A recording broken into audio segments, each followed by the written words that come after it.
All right, we're back with more thoughts from the road. We're at Arches National Park right now. So what I was thinking about today was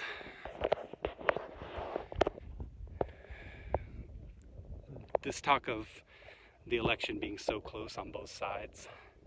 Or how was it exactly? Try to get you some good background here. How was it exactly that the election was so close? And that's both sides saying that. Oh, we needed a firm denouncement of Trumpism. How was the election so close? And then, obviously, on the other side, you have the Trump folk saying, hey, the facts. We're dealing with some brain dead loser and some disgusting pig that he picked as a vice president. All the antics that the Democrats have been up to for the last, what would we say, 6 months or so? You know the ones. The riots they never denounced. The terrorist organizations here domestically that they never denounced. That's BLM. Fuck them. That's Antifa. Fuck them.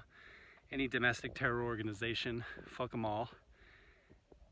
But given that, and then you can talk about on the other side as well, the left saying, hey, Trump, we know all of his issues, and he's got a lot.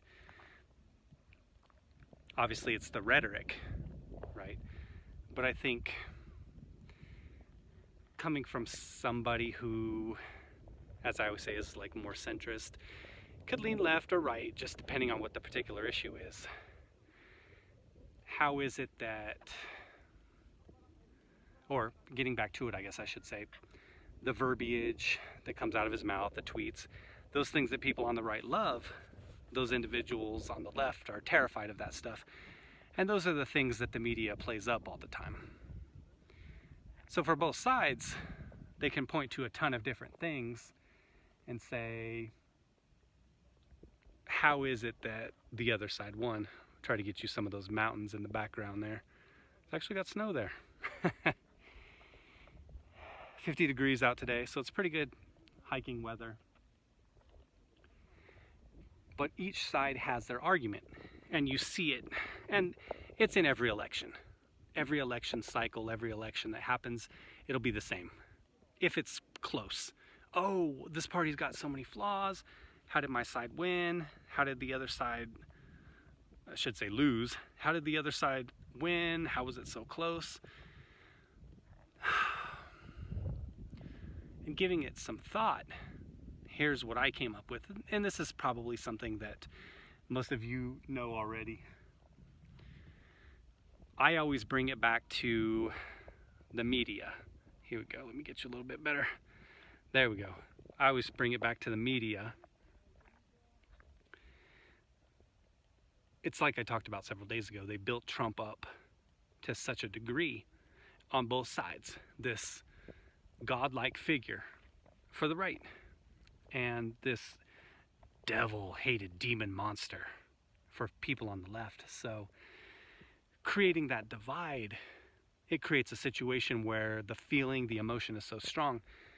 Now I hear people talking about, in terms of the election and rigged and everything, they talk about the energy and how is it that Biden got way more votes than Obama ever got. That would mean Trump got the second most votes. I didn't look into fully verify it, how many votes it was, but I think Obama was in the high 60 something millions, right? 66, 67. So how is it that Joe lame brain Biden and that doofus Kamala Harris generated enough energy? I think more than anything, that's what has people on the right wondering about the fix. If it were Obama running with that energy he had in 08, and he generated, we're at 77 million votes and counting when I'm shooting this, and Trump's at 72 and counting. So you're telling me what, Biden's going to hit 78, 79? If you told me that Obama, running against a lame duck he ran against, that he generated 77 million votes and had that enthusiasm, I'd get it, right? Put him into 2020, first black guy. Yeah, I could see it, but That's the question. How did Biden generate 77 million votes and counting? That's what has everybody on the right questioning. So what I'm talking about is the hatred. Did the media do such a great job, social media and everything, do such a great job generating so much hate that they got that many people to think that Trump is the devil incarnate? Is it possible? Or is there something else at play there? And I think that's what a lot of people are talking about. And a lot of people are wondering. But again, it's in any election.